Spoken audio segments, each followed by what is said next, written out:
Easy Steps in the Bible Story by Adelaide B. Evans, Book 1, 4 of 8. The Story of the Flood. Though the earth had been cursed once because of Adam's disobedience, and again because of Cain's sin, it was still much more beautiful than it is now. There were no desert places where nothing grew. The wide valleys were filled with tall and waving grass and bright-colored flowers. Beautiful shrubs and vines grew along the river banks, and the hills were covered with great forests. The trees were very much larger than any that grow now, and their wood was so firm and hard and fine-grained that it would last hundreds of years.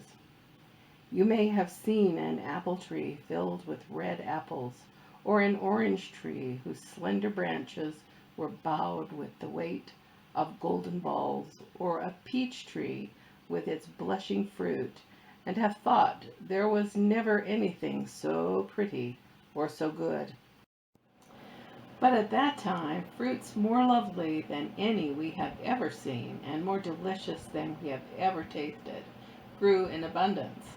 Everything needed to make men happy was freely given to them. But the people became more and more wicked. They made idols of wood and stone and gold and bowed down to worship them instead of praying to God. In the fields and woods where they should have thought about their Creator and studied His works, they built altars to these idols and made feasts to them. They built beautiful homes for themselves too, and ate and drank and lived only for their own pleasure. As the Lord looked at the earth and saw how wicked the people had become, the Bible tells us that it grieved Him at His heart. Then the Lord said, I will destroy man, whom I have created from the face of the earth, both man and beast and the creeping thing, and the fowls of the air, for it repenteth me that I have made them. But God would not destroy the people without telling them what was coming. He would first send a warning to the world and make a way for everyone to be kept alive who would repent and turn from sin. There were still a few men who loved the Lord. Noah, the grandson of Methuselah and the great-grandson of Enoch, was one of these. Because he was faithful, the Lord chose him to warn the world of the flood. For the Lord said, I, even I, do bring a flood of waters upon the earth to destroy all flesh. Do you know what a flood is? Sometimes, when it rains very hard for a long time, the rivers rise higher and higher and finally flow over their banks, and the water spreads over the low country all around. When this happens, we say there is a flood. In the great flood that the Lord was to bring upon the world, the whole earth was to be covered with water instead of one little part of it. When the Lord told Noah about the flood, He also told him to make a great boat called an ark, and gave him careful directions on concerning its building. In this ark, Noah and his family and any others who would believe Noah's message might be saved when the flood came. The ark was made of a light but very strong wood called gopher wood, and was covered with pitch outside and in. It was about 550 feet long and 3 stories high, and had a door in the side and a window in the top. Within were rooms for men and animals and for storing food. 120 years Noah worked on the ark. As he worked, he warned the people that a flood was coming, which would destroy every living thing. Not only did he work and preach, but he also invited all who would to enter the ark and be kept alive. No doubt the people laughed at Noah and thought him a foolish old man, for it had never rained as we see rain come down from the clouds. Instead of rain, there went up a mist from the earth and watered it. Because the people had never seen rainfall, they did not believe such a thing was possible. Perhaps some believed for a time, but as years passed and things went on just as before, they returned to their evil ways. But Noah kept on building the boat and warning the people. And at last the ark was finished, and the storerooms were filled with food for man and beast. Then the Lord told Noah to take his wife and his 3 sons, Shem, Ham, and Japheth, and their wives, and go into the ark. He also gave him directions concerning the beasts. Of the clean beasts and birds, those that ate only grains and grass, and were offered in sacrifice, 7 pairs of each kind were to be taken into the ark. Those animals that kill other animals and eat their flesh, and those that have filthy habits, were called unclean beasts. Of these, only 2 of each kind were to be kept alive. Noah and his sons could never have collected all these beasts and birds, but when the time came and the boat was ready and the people had been warned, the Lord caused the animals to come from the forests and fields, and the birds from their hidden homes, and quietly enter the ark. With them came also the right number from meadow and fold and yard, horses and cattle and sheep and fowl. What a wonderful sight to see the lions, bears, and wolves walking peacefully into the great boat with the tiny creatures of the woods and the timid sheep. As the people saw these animals coming by 2s and by 7s and going into the ark, it was a sign to them that the flood of which they had heard so many years was at last about to come. Even then they too might have entered, but they would not. They did not wish to leave their beautiful homes, their business, their pleasures, so they would not heed the sign, but turned away. When Noah and his family and all the animals were in the ark, the Lord himself closed the great door, thus shutting them in. And when that door, which had stood open so long, was shut, no one could open it. Still, for 7 days it did not rain. Perhaps as the sun shone bright, the birds sang as sweetly as ever, and everything looked just as before. The people laughed at Noah, mocking and taunting him, but Noah knew that God had led him, and he trusted in the Lord. Do you think it would be pleasant to know God's will as plainly as Noah knew it? The Lord is just as able and willing to guide any little child as he was to lead Noah. He says he will guide the meek. Those who listen shall hear a word behind them saying, "This is the way, walk ye in it." After 7 days, the people began to see a change in the sky. Great clouds, black and angry, shut out the light of the sun. The wind rose, blowing harder and harder each moment.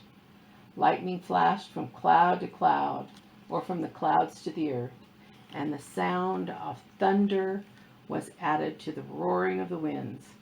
Then, as the Bible tells us, the waters of the floods were upon the earth. The rain fell in raging torrents as if poured out of the sky. It beat down the growing grains into the earth, stripping the leaves and fruits and branches from the trees, and killed many of the smaller animals. A dreadful fear was in the hearts of the people. There was no safety anywhere. As the storm increased, their beautiful homes and strong buildings were beaten down. The idols in which they had trusted were broken to pieces, and the great trees were torn up by the roots, falling in every direction. Not only did torrents of water fall from the clouds, but rushing rivers burst out of the ground, breaking up the surface of the earth and throwing huge rocks in the air. In all this dreadful storm, God's strong angels kept the ark from harm. As the people saw the ark safe when everything else was being destroyed, how they must have longed to enter it. But the door was shut. No one could go in. 40 days and 40 nights that fearful storm lasted. Day by day, the water rose higher and higher, till only the tops of the mountains could be seen. At last, even those were covered, and the water flowed deep above them. All in whose nostrils was the breath of life, of all that was in the dry land, died, and every living substance was destroyed which was upon the face of the ground, both man and cattle, and the creeping things and the fowl of the heaven, and they were destroyed from the earth. and Noah only remained alive, and they that were with him in the ark. The earth was greatly changed by the flood. New ocean beds were formed, and in some places wide valleys were made by the action of the water.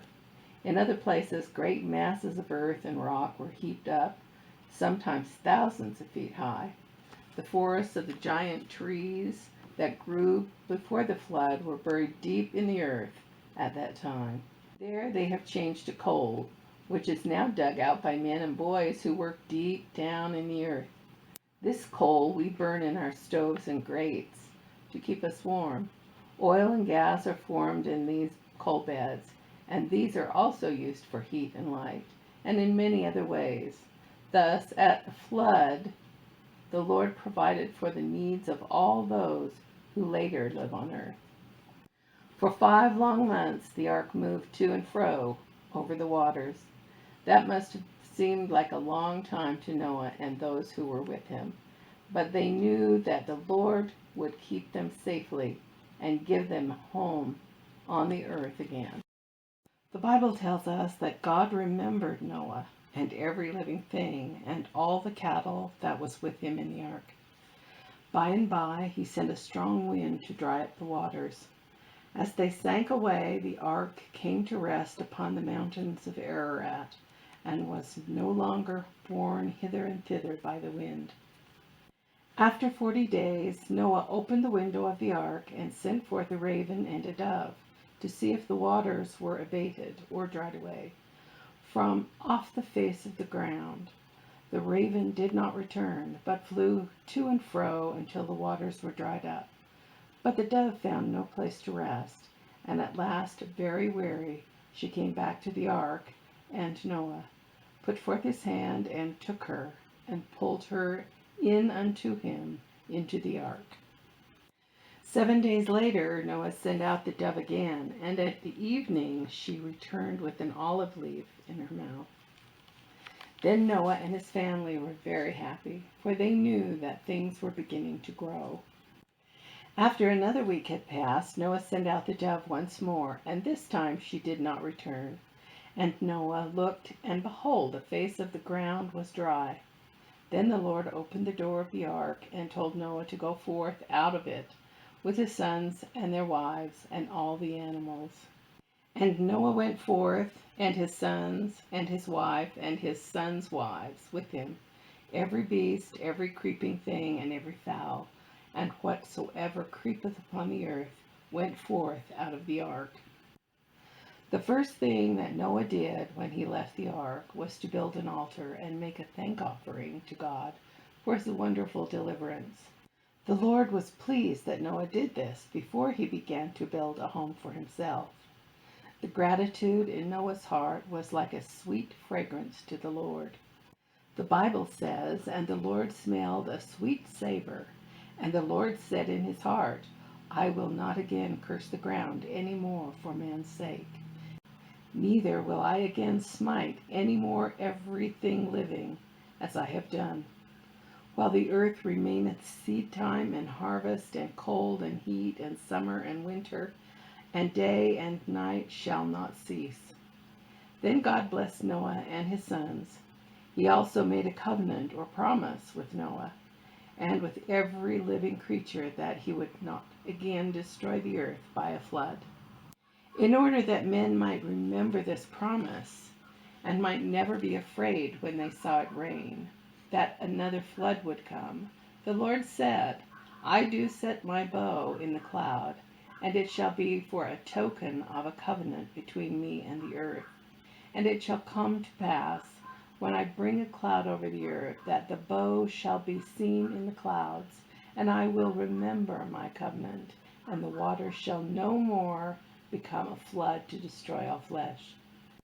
And the bow shall be in the cloud, and I will look upon it, that I may remember the everlasting covenant between God and every living creature."